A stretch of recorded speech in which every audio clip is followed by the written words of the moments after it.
Hi, ladies. So excited today to talk to you guys all about trail running, all the things. So today I have a special guest, Erin Beck from Greenwood.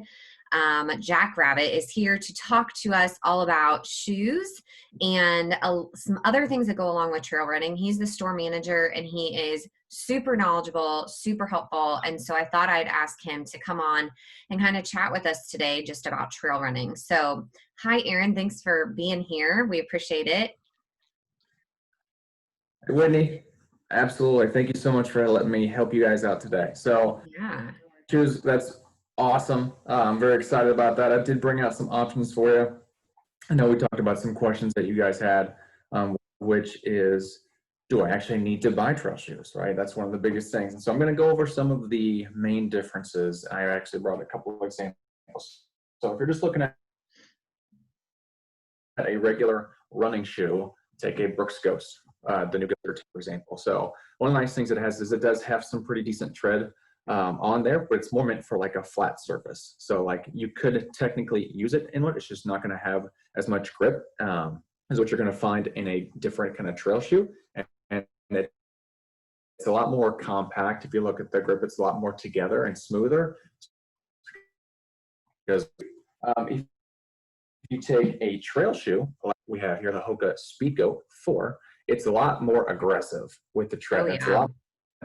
lot, and it's a lot more spaced out too. So that's the way that the traction on the bottom is angled. So if you are running uphill, it's going to catch on that to keep you upright. Or if you're going downhill, same thing on the back side, it's going to keep you together. And it's going to make sure that you have grip regardless of whether you're going uphill or downhill. That's the main differences. So like I said, technically, you do not have to have a trail shoe to run, like to do a trail. I've done it before without a trail shoe. So they weren't the most aggressive trails. They're pretty mild for the most part. So a lot of it depends on where you're going. And like if you're just going on like a cultural trail here in India, like yeah, absolutely you can run a regular training shoe for that. But if you are going in something that's a lot of twists and turns, a bit more aggressive, rocky terrain, it may behoove you to take more of a serious trail shoe.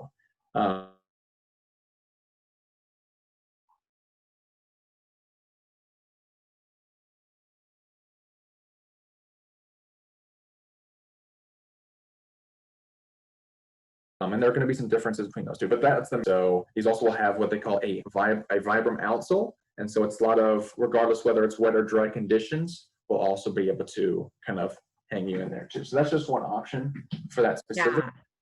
And one thing I've noticed just personally is that trail shoes on really, trails that are incline, decline, twisty, turny, kind of the Absolutely. kinds of trails that we're going to be running at the retreat, that trail shoes seem to be just more stable and all, Yeah. like not rigid, but just more stable and kind of, like you said, getting that traction, keeping your sure footing, things like that.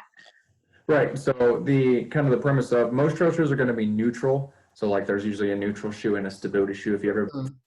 for like running shoes, that's one thing that most anybody will ask you is if you're neutral or stability. Like I said, most trail shoes are going to be neutral by trade, but they still want to give you that support around your ankle, and just they're going to be a bit more firm naturally because you're running on rockier surfaces. There's been these stumps and sticks and rocks.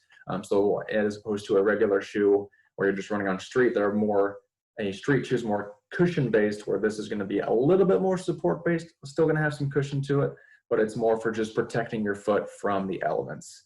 Yeah. Or on the top of the shoe is going to be a bit more structured, a bit more tightly compact, just to protect your shoe so you're not ripping through the top of those two depending upon where you're going. So there's definitely going to be some benefits on those as well. Yeah.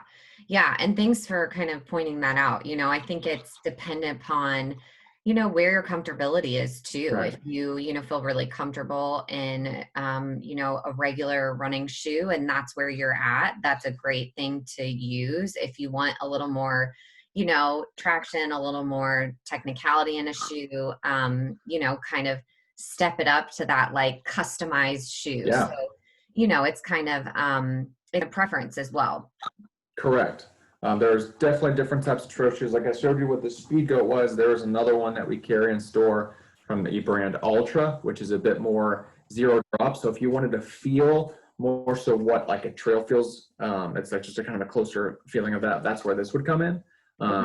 They technically characterize themselves as a zero drop or balanced cushion. And so where other shoes may have what they call a higher heel to toe drop, so the stack height would be much higher in the heel versus down here in the forefoot. This one's going to be even across the bottom of it. So you'll definitely get more of a feel for the trail with a shoe like this one versus the Speed Goat, which is going to have, it only has a 4mm drop, but you're like, there's no way, how much is that cushion? It's just a high back cushion because Hoka's typically do that. Just for their cushion. So definitely this is more of a cushier. I don't want to feel as much of the trail. I want to still get that cushion feel, but get the support for my ankle versus like, nope, I want to feel the stumps and the sticks and the rocks underneath. I want to feel that grip and be able to really embrace those trails. So there's definitely different types depending upon what your adventure you want to be. Right?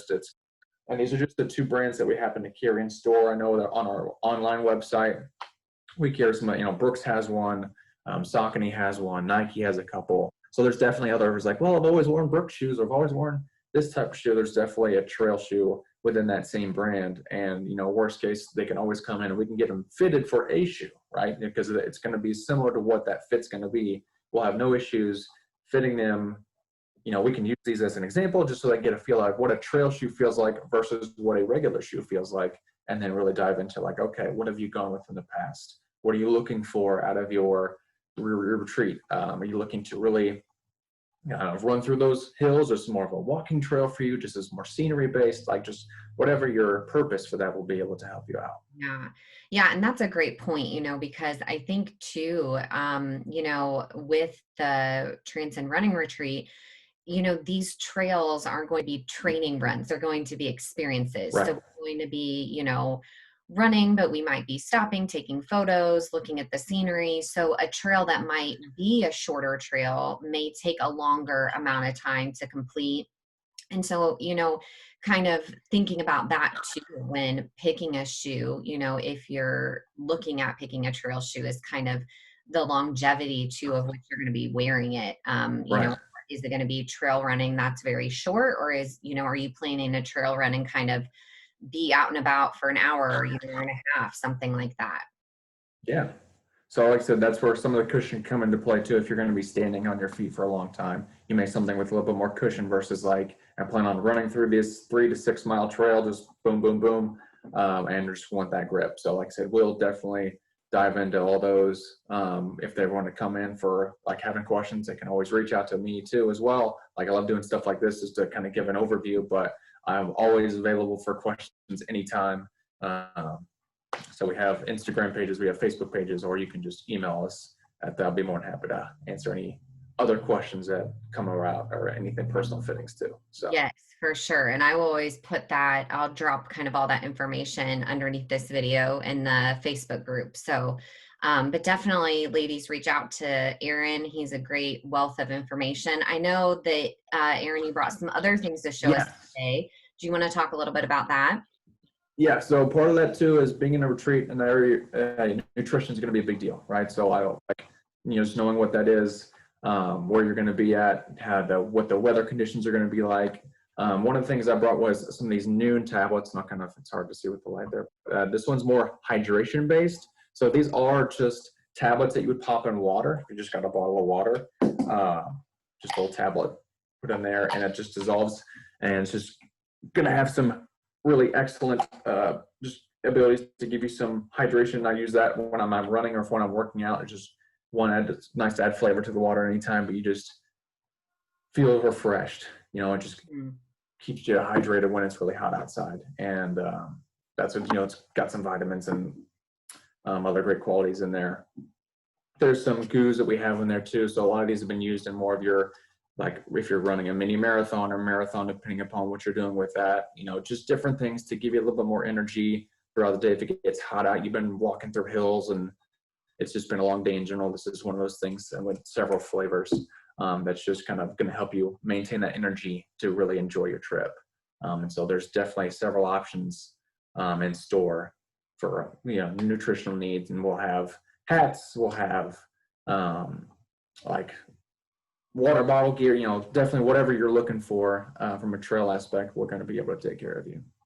Yeah, and that's a great point too, is one of the things that kind of, the ladies I, wanted to talk about is that, to bring some type of, pack to carry or hydration pack or something that you can carry any, fuel or any water, Mhm. but just to have that on hand because, we're not going out for just, a 20-minute, Right. jog. We're going to be out about taking in the experience, taking in the scenery, as well as running and being in community together. So Absolutely. always great resources to check out. And I know you guys have all things from goo to tailwind Yep. if someone has a sensitive stomach. So kind of there's something for everyone when it comes down to fuel. And so Yeah. that's One kind thing of, I'll say is like if you do one of the goo or gel based things is to always take it with water, not with like Gatorade or just by itself. It's really into if you take it by itself, you just kind of get that. It's harder to digest, and then when mhm. with like a Gatorade or a Powerade or something along those lines, it's just a lot of simple sugars that could really upset your stomach. And so if you Yeah. are going to do a goo, my recommendation is to take it with water. You can take it with like water that's got a noon in it, like that's not going to affect you in any way that one, but just in general, but just something to have on your stomach. We have the little like Stroop waffles that we carry in store too. That's got Cliff bars, which are very popular in your hiking kind of. I mean, I love me some Cliff bars for sure. Honey Stinger, choose that way. So we definitely have a lot of different options. We got like cases to hold your phone. We talked about like being out there. We have fanny packs in there just to hold some of this, all these goodies we just talked about too. So definitely any kind of gear you're needing for hiking, we can be that one-stop shop for what you're looking for. Yeah. Well, thank you so much for all the information. And thank you for being here. I know the ladies will get a lot from this video and a lot from just all this information. And like I said, I will put Erin's information in the Greenwood JackRabbit, their Facebook, Instagram, kind of all that information below this video. And ladies, always know that you can drop your questions and I can relay them or you can reach out directly. And they are your local Southside store to be there Right. for you for all your running needs, trail, road, all the things. So, Got you covered. yeah. Well, thank you so Awesome. much, Erin. I appreciate you being here. Yeah, thanks, Whitney. Appreciate it. Have fun, ladies.